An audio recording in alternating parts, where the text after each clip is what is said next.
Welcome back to the shop. Today I'm going to be showing you how to maintain your Supernova 2 chuck. Really, this works for pretty much all of Nova's chucks. The only difference is the Supernova 2 has a sealed back, so you'll have to remove the backing plate to get to the internals. Now I'm also converting my Infinity chuck to a standard Supernova 2 by replacing the jaw slides. So I'm going to show you how that works before I do it. So basically, if you want to change the jaws on the Infinity chuck, you don't have to remove any screws. You just open it up, and there's little pins that stick out both sides of the T-handle, and you press that into the end of the jaw slides, and the jaws will just slide off. And you do that, you go all the way around. Now, the one thing I wasn't really thrilled about when in use is that you have to have that. You have to depress that button both to remove and to install the jaws. But those are going away and I'm going back to regular jaws. So, that's that. Now, here I'm showing the bottom of the Infinity jaws, and you can see that it has a special mechanism, and I won't be able to convert those back into regular jaws, but that's okay because I have plenty of standard jaws. So before I get started, I'm going to use a little compressed air here and get rid of the dust. All the loose dust that I can get to without taking it apart. And I got it pretty clean, best I can.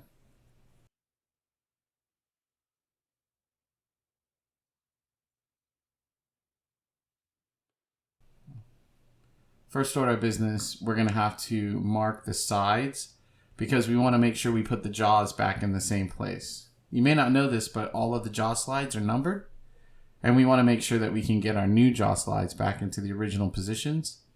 The instructions say you could just write on the chuck body with a Sharpie, but I really don't like writing on my tools like that, so I'm going to use a piece of masking tape, and I'm going to put that tape there, and I'm going to mark the two jaws that are to either side of that piece of tape to help me place the new ones. And that piece of tape's a little big, so I'm going to rip a little bit of it off. I don't know that that's going to be an issue, but just in case. And you can see there that there's numbers on the end of those. Those are the number 4 and number 1 jaw slide. And like I said, the Supernova 2, with all the chucks, you're going to have a snap ring that's going to hold the internals together. And you'll need a pair of these snap ring pliers. These channel lock ones are actually really cool. Just got those. Now you want to make sure that you put your hand over the snap ring and definitely wear glasses because if it slips, it can fly around the shop at pretty good velocity. So you want to be careful with that. But that's your snap ring right there. So now we need to get that back plate off. I had to do quite a bit of monkeying around with this. What I ended up doing is prying out one side and using a paint can opener to hold that space open, and I was able to go back and forth from side to side and work that loose. There's no snaps or anything. It's just it kind of clicks down around the pinion gears. So just work around with your screwdriver and you'll get it off of there. And set that aside. And then we're going to remove the pinion gears. And all these things will have to be cleaned before we put it back together to make sure that it operates smoothly for the coming years of service. Once you've done that, then you can take the whole chuck and flip it over. And you can dump out the scroll ring, which is down there at the bottom with the teeth on it.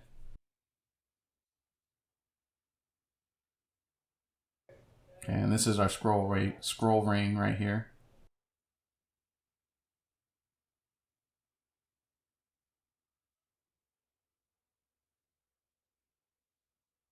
And now we can start to remove the jaw slides. So you just pull those out. Since we haven't marked with the tape, you really don't have to pay too much attention to it. It's just taking my time. It's the first time I've done it.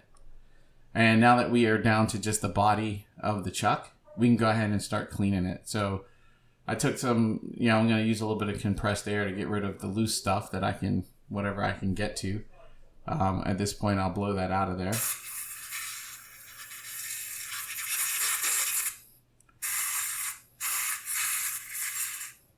Then I'm going to use some shop paper towels. You could use a rag, whatever you got, to wipe any dirt or grime out of there. Now in the instructions it says you can use WD-40 if you have caked on grime, and as long as you leave it on for about 2 hours, it should dissolve, you know, whatever you have caked up in there. So, and I use a little screwdriver to help move that paper towel around down there to get rid of the last little bits of grime, and you can see that it's pretty clean now. And then on the top, I just put the paper towel in and drag it out and get rid of the little bit of dirt on the top side there. So now I put out a paper towel on the table because I don't want to get this grease everywhere. And I just put a little bit in each of the grooves or dados or whatever you want to call it, you know, that the jaw slides slide in. And then taking note of the numbers on the end of the jaw slides. You can see this one's marked number 1. We're going to put that in the number 1 slot. And then what I did was I just moved it back and forth to spread that lubricant around, and then I wiped off the excess because I don't want to have it, you know, like globs of lubricant and sawdust accumulating right away on the ends of the jaw slide. So I want to clean that up. And you want to make sure you put these in the right way so that the screw holes face the top. And then you're going to repeat that all the way around. And I find that working it in and out like that really does a good job of spreading the lubricant around. And like I said, you know, if you have any globs somewhere, anywhere, you can just take a paper towel and clean it up. So when you put this back together, you want to keep all of the jaw slides together at the center before you put the scroll ring back in. So I just put a little bit of tape on it to hold them in the center. And then we're going to clean the scroll ring using a brass bristle brush and paper towels, and clean whatever grime or dirt might be in there. I keep my chucks pretty clean apparently, so I didn't have to, that wasn't a big job for me, but in case it is for you, you know, this is a good time to do it. So I'm going to coat that with a good amount of the I forget what kind of lubricant that is, but the white grease, I think it is. And I'm going to put a good amount inside. I'm going to put a little bit on the pinion gears.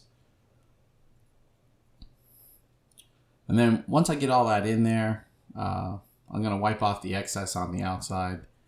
And I'm going to start to use my chuck key. And I'm going to get the gears going and kind of work some of that lubricant down into the gears. And then once I've done that, then I'm going to go back and wipe away a little bit of the excess in there, because it's not really completely sealed in there, and I don't want to have big, you know, globs of sawdust and lubricant piling up in there and causing a problem. So once you do that, you just put the back plate back on, and then you definitely want to exercise caution when you're working with the snap ring. Go ahead and open up the snap ring, put that back in there, and you're done. If you enjoy the content and find it useful, go ahead and hit that subscribe button and click the little notification bell to be notified of new upcoming videos. You'll also find in the description box below links to my Amazon affiliate store. Purchasing through that link provides a small stream of income for us and really helps out. And you'll also find any other affiliate codes for discounts at the vendors who provide the many great products that we use in our videos. Again, thanks for joining us in the shop. And remember, try not and make something. Peace.